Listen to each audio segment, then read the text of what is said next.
Good evening, everybody. Thank you for joining us tonight. As Ben said, when we first discussed the Queerfolio, I picked The Two Gentlemen of Verona. Now, I know we had a bit of a nominal, but if you have seen the play or know of the play, give me a cheer. Woo! Lovely. For those who don't, you're not missing. Really sorry. So the reason I picked The Two Gentlemen of Verona was threefold. Firstly, it's because I'd never heard of it. Secondly, it's because I really want to challenge myself, because it's fair to say, as you're going to find out very soon, Shakespeare's not my normal writing style or normal genre to work in. And thirdly, and probably the main reason I picked it, is because I Googled it mid-conversation with Ben, and Wikipedia describes it as the least known and classed as the worst of the comedies. And I thought that's the one for me. And it's also, well, some people regard it as kind of the first attempt at a comedy as well, for Shakespeare, of course. So I have written 3 new pieces, very much work in progress. I have changed the name, spoilers. So I've now called it Boys, because boys kind of symbolizes the horrifically outdated, horrible phrase, boys will be boys. It symbolizes kind of what boys and men get away with, and it also refers back to The Two Gentlemen of Verona being very much about what it takes to be a man and what certain people at the time and even now think manhood is, and also kind of male relationships. And I won't go too much into this, but there is a lot of stuff online about how the piece is seen by some as talking about same-sex relationships and same-sex friendships, and the fact they have to be given up or changed when you kind of come of age and start falling in love. We'll get to that later on. So my original plan, I've forgotten something, I should say it before I go any further. Everyone I spoke to who knew about the play said, oh, it's the one with the dog. The one with the dog. Oh, the one with the dog. Because quite famously, it is a Shakespeare play with Crab the dog, who is a physical, a living, breathing dog with stage directions and scenes and everything. It's a bit like Annie with Sandy, for those who want an 80s musical reference on Saturday night. So what I originally planned to do was, I had kind of 4 starting points. I wanted to talk about the dog, because there's a very funny scene with Launce talking about leaving and how his family reacts and how the dog reacts. And also, interestingly, the play starts mid-conversation and finishes mid-conversation. I was really keen to think about, okay, what was the conversation before and what was the conversation afterwards? And I also want to talk about the women in the play we'll get to later on again. The thing I wanted to try and avoid, as bad as it sounds, is the very sort of obvious, traditional, it's called The Two Gentlemen of Verona, let's make it a love story. Because while there is a friendship and a very close friendship, I thought, you know what? Let's dig a little bit deeper than going, oh, they're 2 lads, they're clearly in love, start writing. So that was the original plan. I'm pleased to say the original plan went out the window about 2 days after starting to read the piece and look at the piece. And what I've come up with, the reason it's called Boys is because it's very reactionary and it's very much, the pieces are set at specific moments in the piece. So I'll talk about the piece in a second, but these are very much, if you're watching the play or you're pressing pause on your DVD player, this is very much reaction to responses to very specific moments.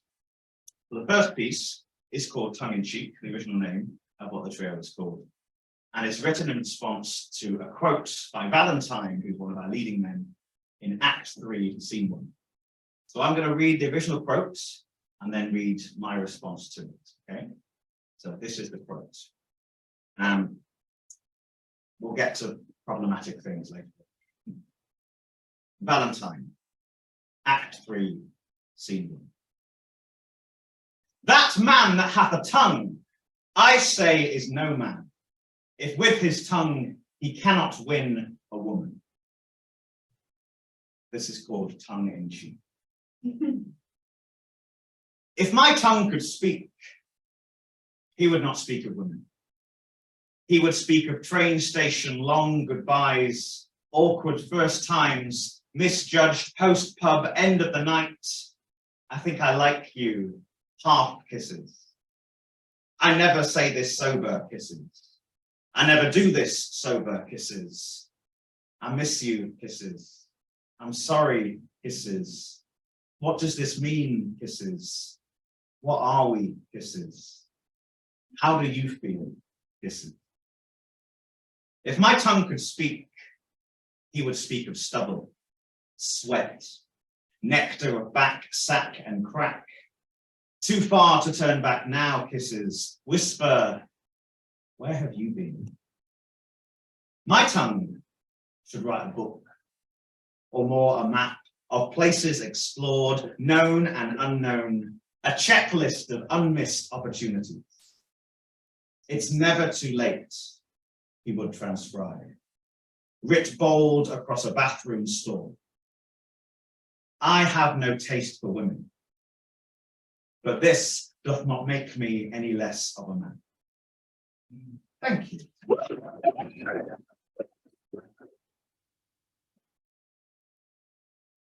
I have to explain. When I say thank you, you haven't got a plan. But if you would, I would feel 10 times better.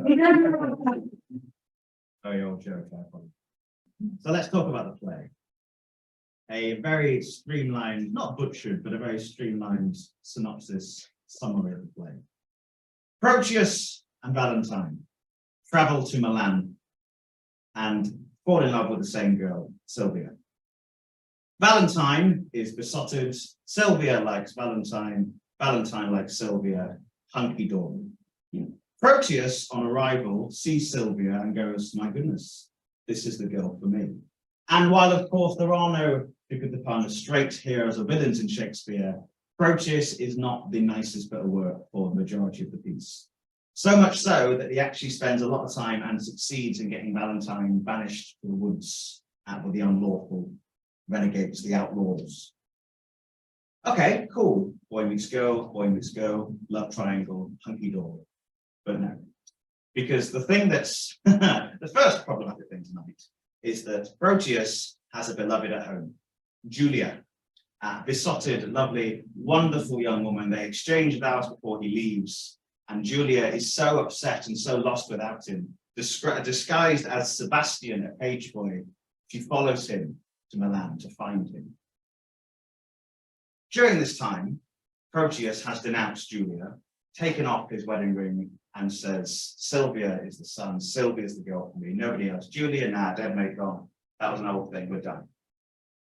Julia, arriving as Sebastian, interestingly enough, is the only Shakespeare heroine who kind of complains or denounces everything with a man. Finds Proteus literally wooing Sylvia at a window, Juliet Romeo style. So the next piece I'm gonna read tonight is a snapshot of Julia as Sebastian's train of thoughts on arriving in Milan, seeing Proteus wooing this other woman and reacting to it. So even though this is a sort of 3-part piece, it's very much written as that millisecond in your head of what goes through your thoughts on seeing what is the person you love, besotted, wooing, serenading. And so this is called Sebastian on Arrival to Milan, and it's in 3 parts. 1. Heels flat, shoes stacked, adding element of height, eyes hidden by fringe, hair knotted up in 20 silken strings, 1 curl for each night I missed you.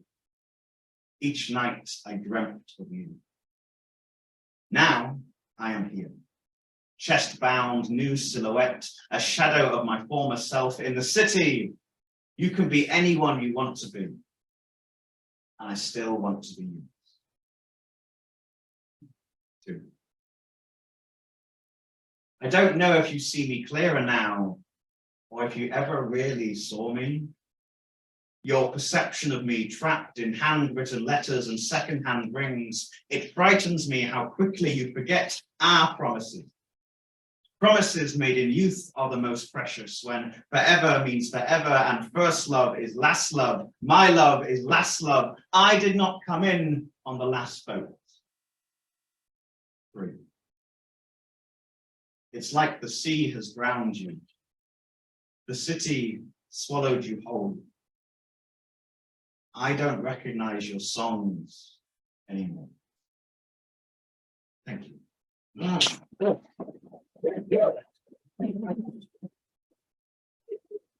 Okay, before we go any further, in all seriousness, there is a content warning for physical assault for the next piece. And the thing about the two gentlemen road, it's not done very often.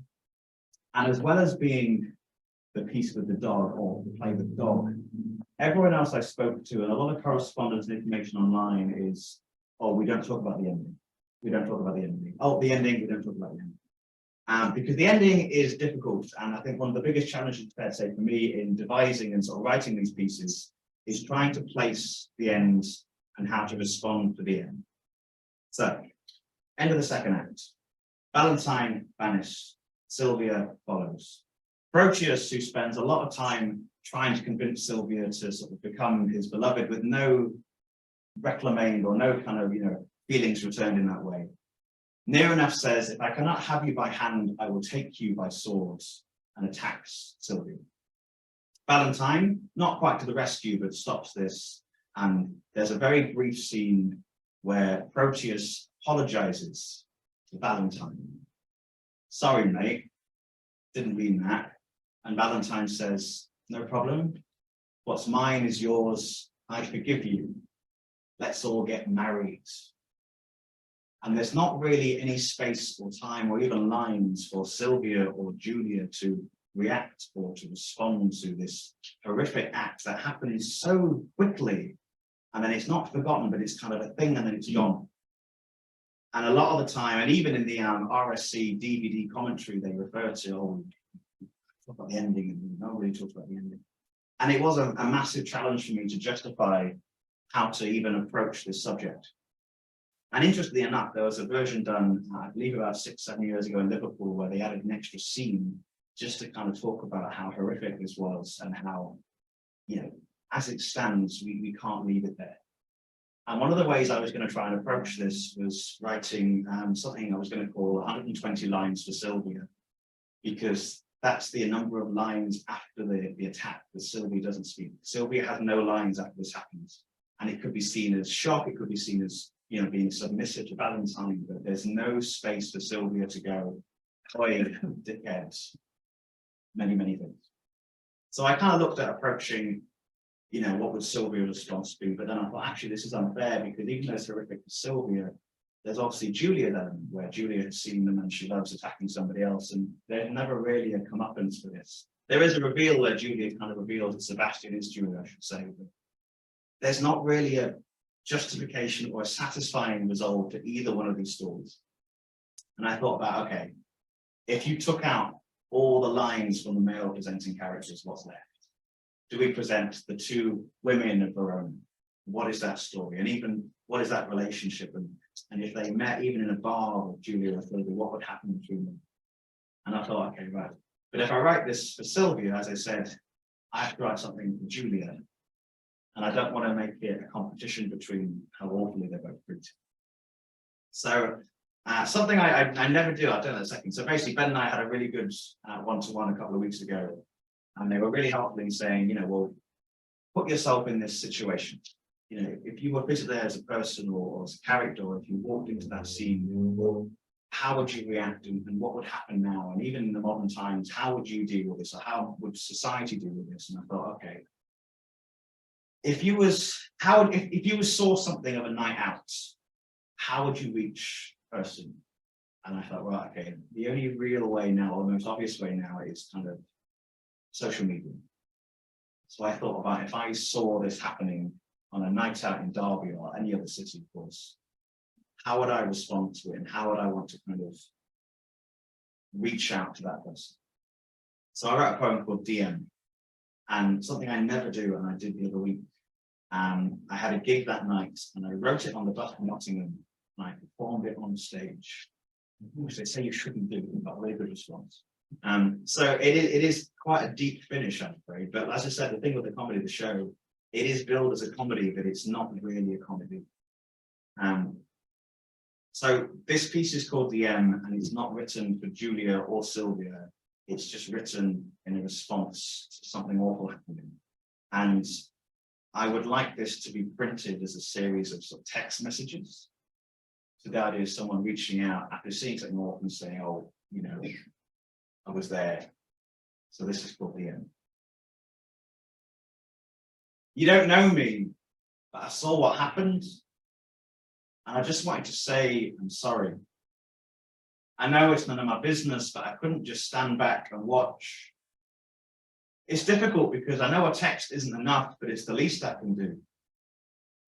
I couldn't not look, and I couldn't just walk by because we do that too often as it is. And I doubt it was the first time, but I hope it will be the last. Honestly, I don't know what to say or what you're going through, but I just wanted to check in. And I'm not even sure if I'm expecting a response or a conversation, unless, of course, you want to have one.